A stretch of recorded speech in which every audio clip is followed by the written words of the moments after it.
वाची महाघोर कर्मे निमाली, खरी ज्ञान दृष्टी तया प्राप्त झाली. हिताचाच जो मार्ग दावी जनाला, सदा भक्तिभावे नमो त्या जिनाला. जय जिनेंद्र. पंचपरमेष्ठी भगवान की जय. आचार्य भगवान विशुद्ध सागर जी महाराज की, श्रमण रत्न मुनि श्री सुप्रभ सागर जी महाराज की, मुनि श्री प्रणत सागर जी महाराज की जय. समीचीन विकल्पों का सम्यक समाधान. स्वागत है आपका इस अनूठे कार्यक्रम में.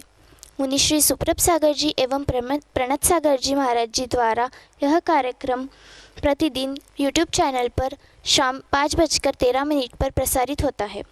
विभिन्न देश विदेशों से कई विकल्प आते हैं. तो अभी आज का प्रोग्राम शुरू करने के लिए मैं मुनि श्री प्रणत सागर जी महाराज को निवेदन करती हूँ कि वो इस कार्यक्रम का विधिवत संचालन करें. नमस्कार. ओम नमः सिद्धेभ्य. पंच परमेष्ठी भगवान की जय. परम पूज्य आचार्य भगवंत गुरुवर विशुद्ध सागर जी मुनि महाराज की जय. परम पूज्य मुनि श्री सुप्रभ सागर जी महाराज की जय.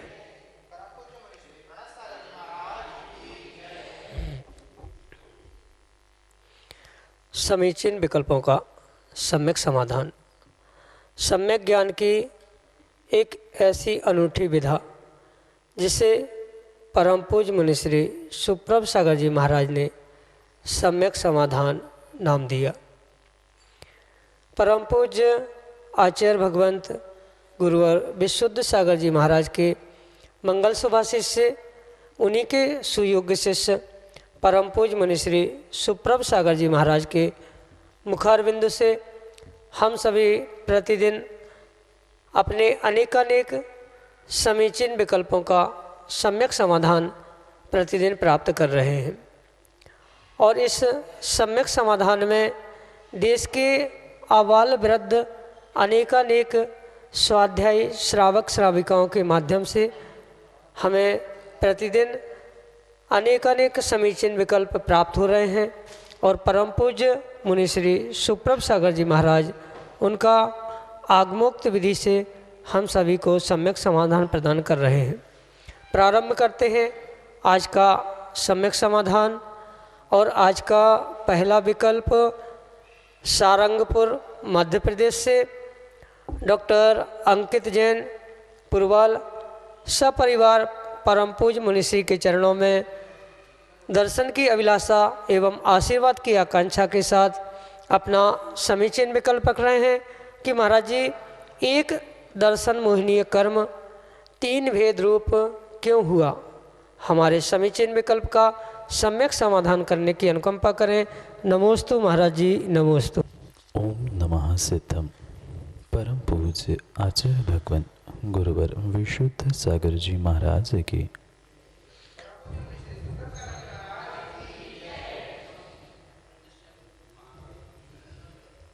जैसे कर्म एक होने पर भी वह कर्मों का 8 प्रकार से विभाजन होता है. सामान्य रूप से जिसे हम कर्म या कर्माण वर्गणाएं कहते हैं, उसको जीव के भावों के अनुसार आत्मा में चिपकने के बाद जो उनकी 8 प्रकार की प्रकृतियाँ कही जाती हैं, ऐसे ही उन 8 कर्मों के ही साथ साथ जो मोहनीय कर्म हैं, उस मोहनीय कर्म के भी 2 भेद या 2 प्रकार आचार्य भगवंत कहते हैं. एक दर्शन मोहनीय और एक चारित्र मोहनीय. जो ऐसा कर्म जो जीव को सम्यक दर्शन प्राप्त करने नहीं देता है, उसका नाम दर्शन मोहनीय है. यानी दर्शन को, सम्यक दर्शन को मोहित करने वाला वह दर्शन मोहनी, और चारित्र से दूर रखने वाला, चारित्र प्रकट नहीं होने देने वाला कर्म का नाम चारित्र मोहनीय कहा गया है.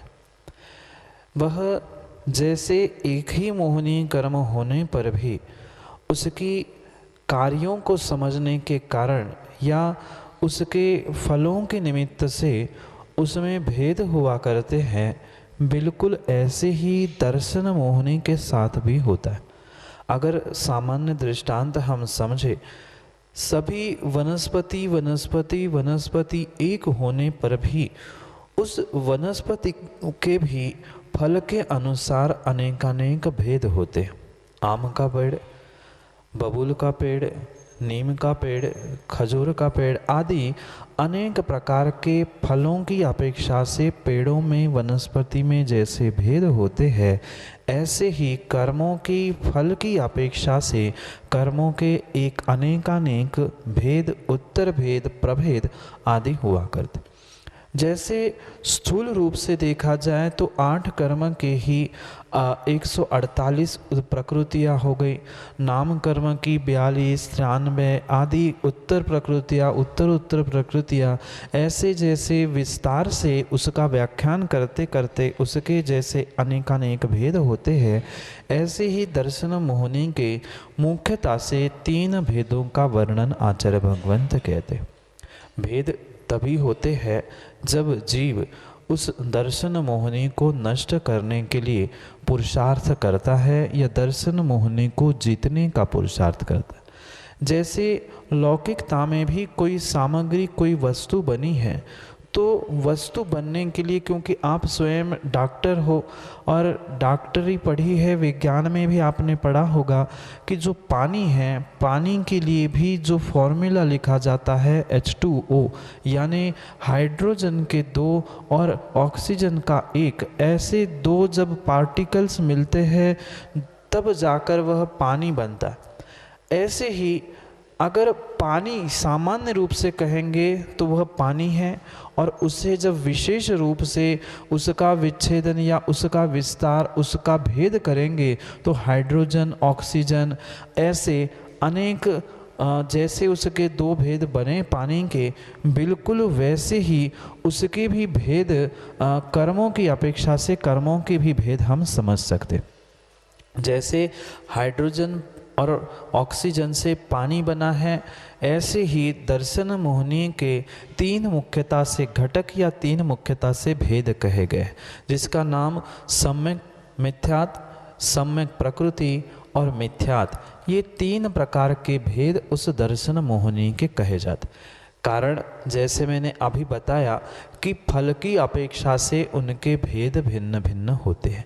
अनेक अवयवों से जैसे एक इंसान का, मनुष्य का शरीर बनता है, ऐसे ही अनेक कर्मों की छोटी छोटी प्रकृतियों को बनकर ही बड़े कर्म या उसका मुख्य भेद कहा जाता है। कर्म के 8 भेद, 8 कर्मों में मोहिनी कर्म के दर्शन मोहिनी, चारित्र मोहिनी, दर्शन मोहिनी के पुनः 3 भेद, सम्यक मिथ्यात, सम्यक प्रकृति और मिथ्यात। जब जीव उस दर्शन मोहिनी को नष्ट करते समय जब उसमें से किसी एक प्रकृति को प्राप्त करता है, क्योंकि ये स्वाभाविक है, किसी वस्तु को तोड़ते समय उसके कुछ ना कुछ भेद शेष होंगे। जैसे कोई व्यक्ति एक श्रीफल को फोड़ रहा है, पटक रहा है, तो स्वाभाविक कम से कम उसके 2 भेद तो होंगे ही, तभी तो नारियल फूटा कहलाएगा। या नारियल हो, कोई भी वस्तु हो, उसे फोड़ने के लिए कम से कम 2 भेद तो होना आवश्यक ही होते हैं। यहाँ तो दर्शन मोहिनी के जब क्षपणा हो, उपशमना हो या उसको नष्ट करने का कार्य जब जीव अपने भीतर के परिणामों से करता है, तब उसके जो टुकड़े होते हैं वह 3 प्रकार के टुकड़ों में वह दर्शन मोहिनी परावर्तित होता है। पुनः दृष्टांत पे आते हैं, वही श्रीफल था जब तक अखंड था, और जैसे ही श्रीफल को पटकने से कभी 2, कभी 4, कभी और भी बहुत सारे टुकड़े होते हुए देखे जाते, तो वे सभी टुकड़े श्रीफल के तो थे, पर अब वह श्रीफल शेष नहीं बचा, अपितु श्रीफल के खंड खंड रूप, भाग भाग रूप विभाग बन गए। ऐसे ही जब दर्शन मोहिनी के साथ जीव पुरुषार्थ करके सम्यक को प्राप्त करने का या सम्यक को प्राप्त करने के लिए अभिमुख होता है, तब उसके जो मुख्यता से घटक रूप दर्शन मोहिनी के 3 भाग थे, उससे ही वह 3 भेद या प्रभेद बन जाते हैं, जिसको सम्यक मिथ्यात्व, सम्यक प्रकृति और मिथ्यात्व के नाम से जाना जाता। जैसे ही उस जीव के भीतर की श्रद्धा या विश्वास की ललक जगती है और वह उस श्रद्धा के निमित्त से 7 तत्वों पर सच्चे देवशास्त्र गुरु पर श्रद्धानुरूप परिणाम लाता है, वह उस सम्यक प्रकृति के निमित्त से उसके वैसे परिणाम हुए थे। या ऐसा कह दो, जिसके काललब्धि पूर्ण हो चुकी है, पुरुषार्थ पूर्ण हो चुका है, सम्यक को प्राप्त करने का उसके सम्यक प्रकृति का उदय होता है और वह मिथ्या दृष्टि जीव सम्यक दर्शन को प्राप्त करता है। या सम्यक दृष्टि जो च्युत हुआ था सम्यक दर्शन से, ऐसा सादी मिथ्या दृष्टि या अनादि मिथ्या दृष्टि पुनः उसके टुकड़े करते हुए सम्यक को प्राप्त कर सकता है। अगर पुनः धोखे से पुनः मिथ्यात्व की तीव्रता प्रबल रही, मिथ्यात्व उदय में आया, तो पुनः जीव पहले ही गुणस्थान में पहुंचता है। और अगर सम्यक मिथ्यात्व नाम की मिश्र प्रकृति का अगर उदय आता है तो वह मिश्र गुणस्थान में पहुंचता है। संक्षेप से आपके लिए समझने योग्य इतना ही विषय है। प्रत्येक जो वस्तु कर्म हो, चाहे लौकिक कोई वस्तु हो, किसी न किसी पार्टिकल से, किसी न किसी घटकों से बनी हुई होती है। ऐसे ही दर्शन मोहिनी के 3 मुख्य घटक कहे गए हैं। इसलिए जब भी जीव सम्यक के उन्मुख होता है प्राप्त करने के लिए, उस समय उसके 3 टुकड़े होते हैं, अन्य न कम न ज़्यादा, क्योंकि ऐसा ही कर्मों की प्रकृति के विषय में आचार्य भगवान ने करणानुयोग में लिखा है। यही आपके लिए संक्षेप से सम्यक समाधान। अगला विकल्प गुरसराय झांसी उत्तर प्रदेश से एक ऐसा युवा जिसने परम पूज्य मुनिश्री के चरणों में रहकर बहुत कुछ प्राप्त किया, अपने जीवन को परिवर्तित किया।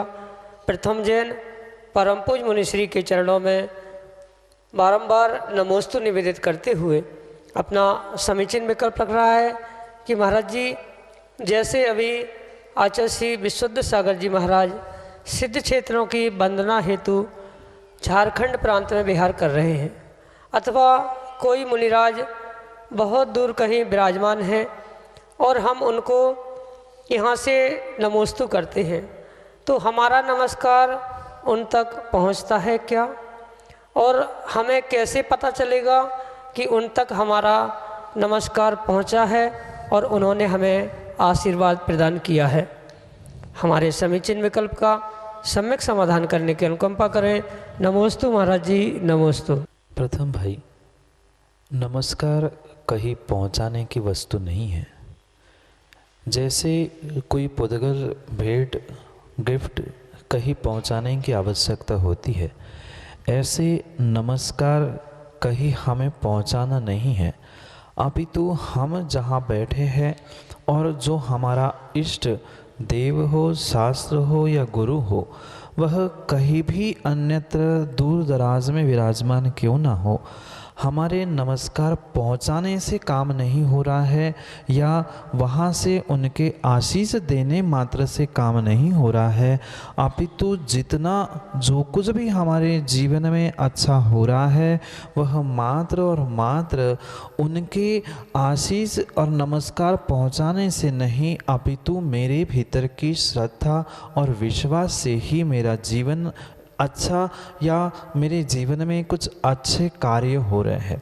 ये बहुत अच्छी बात समझने योग्य है कि हम ये मानते हैं कि हमने यहाँ से प्रभु को, गुरु को स्मरण किया, उनको नामस्मरण किया, उनको नमोस्तु भेजा। भेजने का तात्पर्य कोई वह पत्र या कोई ऐसी पौद्गलिक वस्तु नहीं है कि हम वहाँ तक पहुँचाए।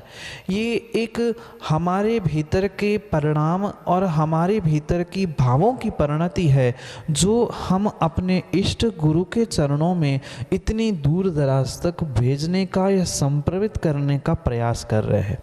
समझने की बात यहाँ पर यह है कि हम उनके प्रति जो श्रद्धा विश्वास रखते हैं, जो समर्पण के हमारे भाव है, हमारे वे श्रद्धा समर्पण के भावों से ही मेरे जीवन में बदलाव आ रहा है, ना कि उनके किसी, क्योंकि ये व्यवहार की भाषा या उपचार की भाषा हो सकती है कि हमने नमस्कार भेजा और गुरुजी का आशीर्वाद मिल गया। तो मिलना और भेजना एक पौद्गलिक वस्तु के साथ हो सकता है, जबकि हमारा नमस्कार और उनका आशीष ये कोई पौद्गलिक वस्तु नहीं है, अपितु एक दूसरों के भावों का ही संक्रमण या भावों की ही परिणति हुआ कर। मेरे भीतर की श्रद्धा, मेरे भीतर का विश्वास ही मेरे लिए गुरु की मिलने वाली उस ऊर्जा या उस मिलने वाले आशीष से अपने जीवन का काम बना रहा है। अगर सामने साक्षात गुरु विराजमान हैं तो उन्होंने करपुट उठा के आशीष दिया, आँख उठा के तुम्हें देख लिया, यह इतना ही आशीष काफ़ी है। और इतने ही आशीष से, उनके हाथ से, उनके देखने से जो भी हमें ऊर्जा या जो कुछ भी वहाँ से वरगणाएँ मिली थी, वह वरगणाएँ भी कथनचित हमारे लिए कार्यकारी होती है। पर अगर दूर दराज में कहीं गुरु प्रभु विराजमान हैं, उनके चरणों में जो हमने नमस्कार प्रेषित किया था, अपनी भाव और भावनाएं बनाई थी, जो कार्य हो रहा है वह मात्र हमारी अच्छी भावों से ही हो रहा है, मेरी अच्छी भावनाओं से ही वह कार्य निष्पादित हो रहा है।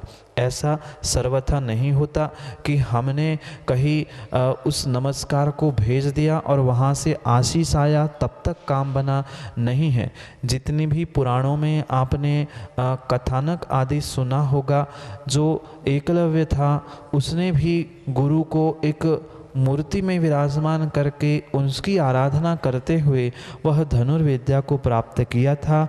वह मूर्ति ने या गुरु ने उस समय कुछ नहीं किया था, उसकी श्रद्धा ने ही उस मूर्ति में गुरु का संकल्प करते हुए उसकी भाव भावना और श्रद्धा ने ही उसके जीवन में बदलाव लाया था। इसी प्रकार से भले ही गुरु दूर क्यों ना हो, अगर उसके प्रति हमारे भीतर अखंड श्रद्धा है, प्रचंड श्रद्धा है, तो नियम से उनके प्रति जो मेरी श्रद्धा, उनसे कुछ प्राप्त करने की जो मेरी भावना है, उस भावना से और श्रद्धा से ही मेरे जीवन में उत्कृष्टता प्राप्त होती है। क्योंकि मात्र उनके कुछ वस्तुओं को या किसी प्रकार से कुछ प्राप्त होने से ही जीवन में आशीष नहीं आता, अपितु मेरी उनके प्रति अच्छी भावना और गुरु की भी शिष्य के प्रति अच्छी भावना, ये दोनों का जो श्रद्धा श्रद्धेय संबंध हुआ करता है, इस श्रद्धा श्रद्धेय संबंध से ही और एक दूसरे के विश्वास भाव भावनाओं से ही काम बनता है। जैसे वर्तमान का भी विज्ञान आजकल मानता है कि एक दूसरे के भावों का संप्रेषण, यानी एक दूसरों के भावों को पकड़ने के लिए जो टेलीपैथी या अनेक वर्तमान की वैज्ञानिक टेक्निक्स उपलब्ध हुई है, इन सब का व्याख्यान हमारे पुराने प्राचीन आचार्य ग्रंथ, प्रणीत ग्रंथों में प्राप्त होता है। जो वर्तमान में भले ही किसी नाम से, चाहे रेकी कह दो, चाहे ओरा कह दो, चाहे टेलीपैथी कह दो, इन सभी का उल्लेख हमारे आगम ग्रंथों में आया है। और ये जो कुछ भी काम हो रहा है, हमारे भावों का संप्रेषण वहाँ तक पहुँच सकता है और उनके भावों का संप्रेषण यहाँ तक पहुँच सकता है। यानी हमारे भावों से, जो तीव्र भावों से, श्रद्धा से हमने नमोस्तु नमस्कार रूपी भावों का संप्रेषण वहाँ भेजा है, हो सकता है उतनी तीव्रता से अगर हमने उन्हें गुरु माना है और उतनी तीव्रता हमारे भाव भावनाओं में, नमस्कार में है, तो सामने वाले वह इष्ट गुरु को भी वह भावों का संप्रेषण प्राप्त होके वे वहाँ से आशीष देंगे और उनकी भी उतनी ही निर्मल परिणति परिणाम होंगे। तो उनके भी आशीष का संप्रेषण, उसकी भी वरगणाएँ हमारे तक पहुँच सकती है, उसमें विकल्प करने की आवश्यकता नहीं है। हमारा जैन दर्शन अनेकांत रूपी होने से अनेक प्रकार से वस्तु व्यवस्था को समझना आवश्यक है।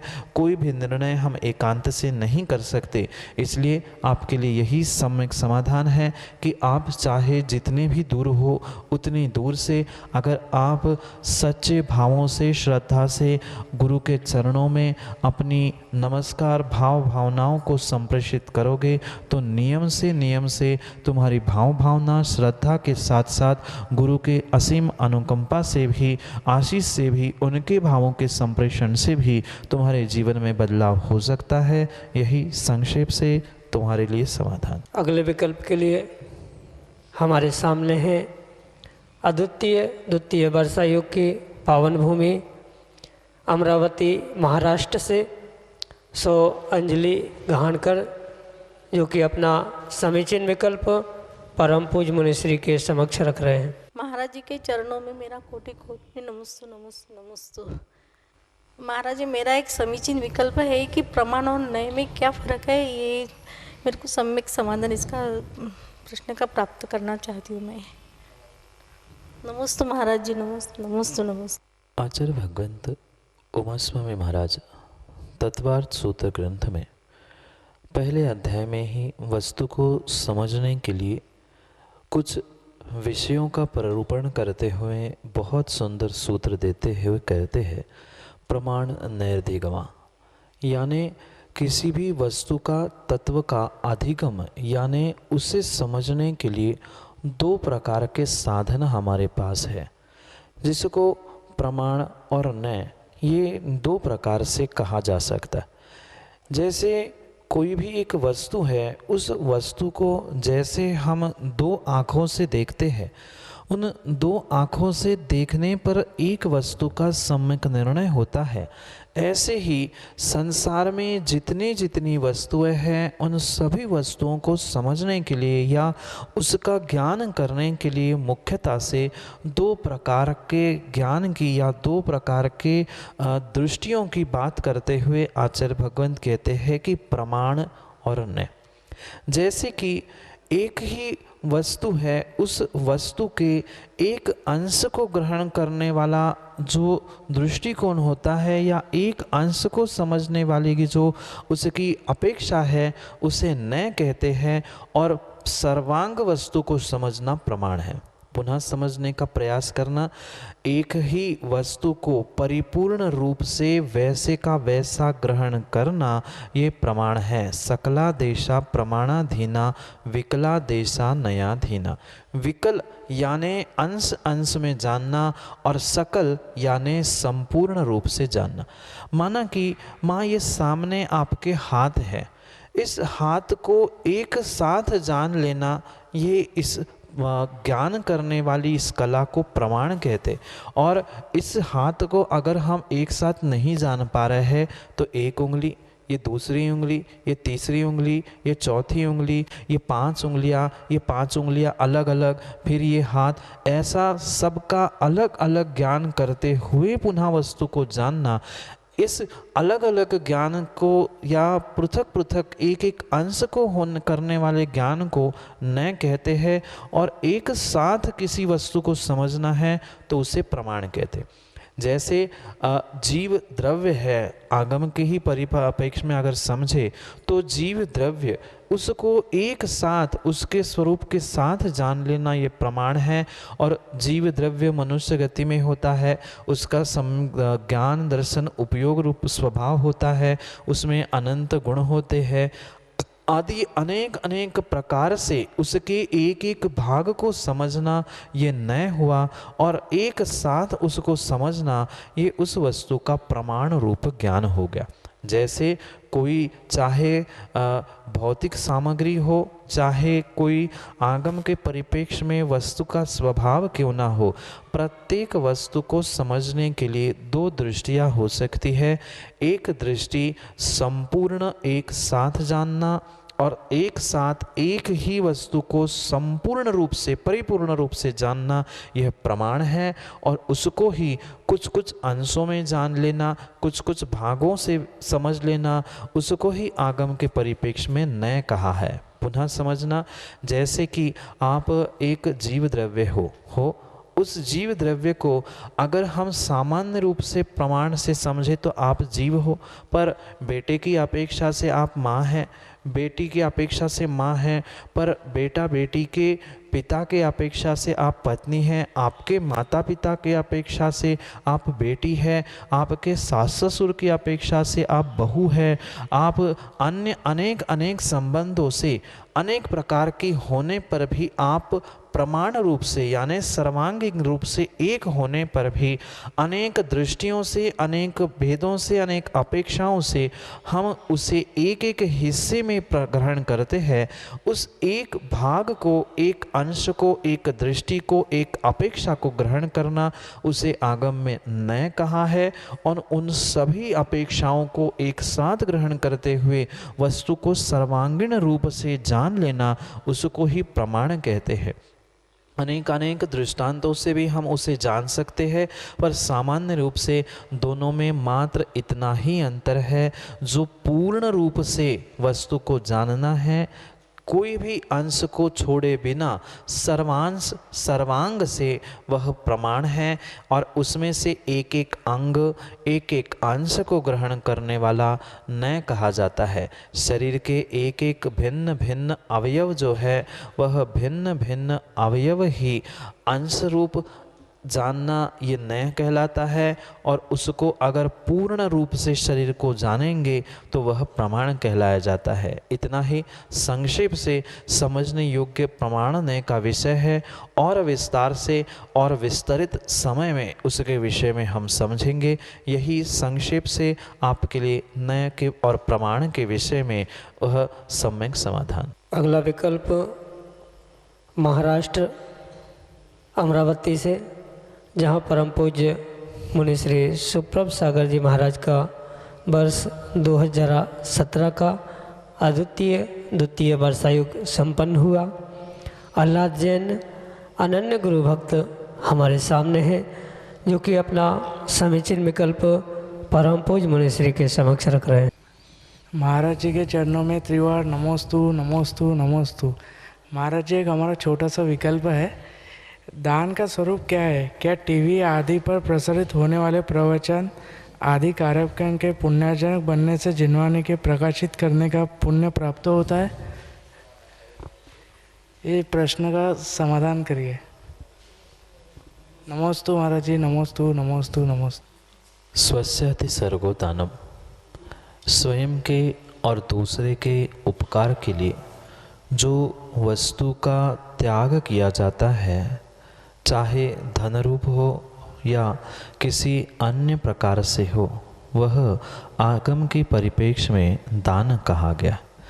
मात्र देना इसका नाम त्याग या दान नहीं कहा, अपितु स्वयं के और दूसरों के हित के लिए, दोनों के उपकार के लिए जो हम द्रव्य की भेंट कर रहे हैं या द्रव्य को प्रयोग में ला रहे हैं, उसको परिपूर्ण रूप से दान की श्रेणी में लिया जा सकता।